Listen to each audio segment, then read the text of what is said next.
Alors moi, je voudrais m'adresser aux professeurs aujourd'hui, c'est-à-dire sur France Inter, à peu près un auditeur sur un, en fait, en moyenne.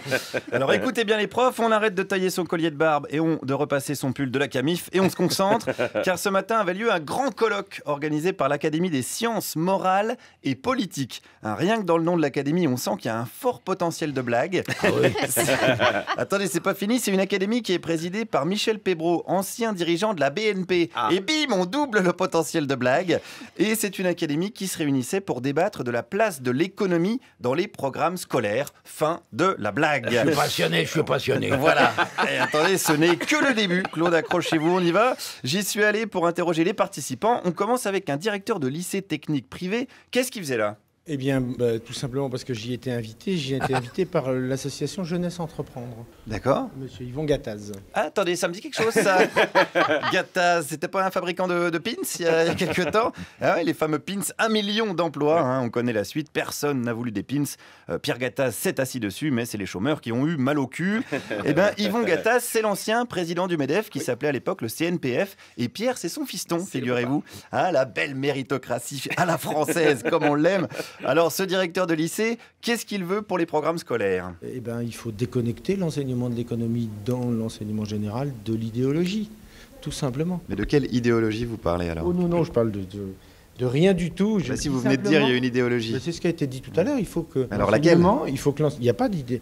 Il faut que l'enseignement de l'économie soit déconnecté des concepts idéologiques. C'est tout. Ouais, c'est tout, mais c'est un peu court, presque jeune homme. Hein. On a l'impression qu'il veut pas dire les choses. C'est la nouvelle droite, hein, la droite recomplexée. Alors, comme je voulais le décoincer un peu, je lui ai rappelé que dans leur rapport rendu donc fin janvier, l'Académie parle d'une influence marxiste dans les programmes scolaires. Attention, qu'est-ce qu'il en pense, ce monsieur? Je ne sais pas, je n'y étais pas, donc je ne peux pas répondre. Vous n'avez pas lu le rapport? Je ne peux pas répondre à cette question-là, puisque c'est la première fois que je viens ici. Est-ce que vous êtes d'accord ou pas? Ça, c'est pas la question. Allez, c'est la mienne. Bonne journée. Voilà, bonne journée, monsieur le directeur. C'est gentil d'avoir répondu. Il est quand même sympa. Hein. Bonne journée, monsieur le directeur, qui fuit, hein, comme Mélanie Bauer, devant une chanson française populaire. Allons voir un autre participant au colloque. Pourquoi cette influence marxiste dans les programmes de vos enfants? Eh bien, c'est parce qu'ils sont rédigés par des... Enfin, si vous voulez, le corps professoral, au début de cet enseignement, était constitué de gens qui sont hostiles à l'économie de marché, tout simplement, qui rêvent d'une révolution, enfin d'un changement très radical. Et du coup... C'est des révolutionnaires qui rédigent les programmes?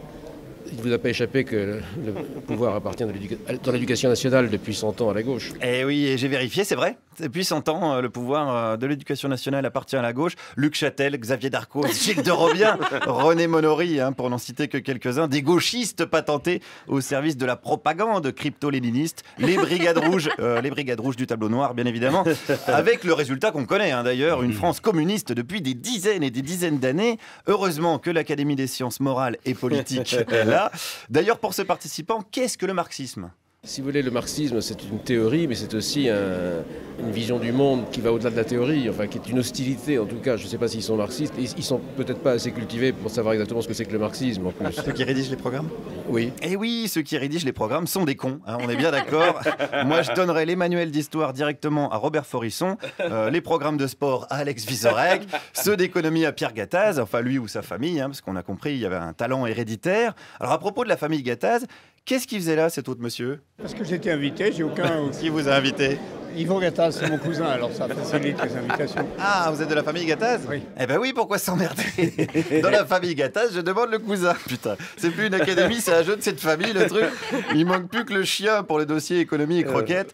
On aurait la totale. Alors écoutons pour conclure les réflexions du cousin Gattaz. Il n'y a pas un jeune que je connaisse qui connaît quelque chose à l'entreprise ou à l'économie, alors il y a quelque chose quelque part qui merde un peu, quoi. Il faudrait enseigner l'entreprise à l'école.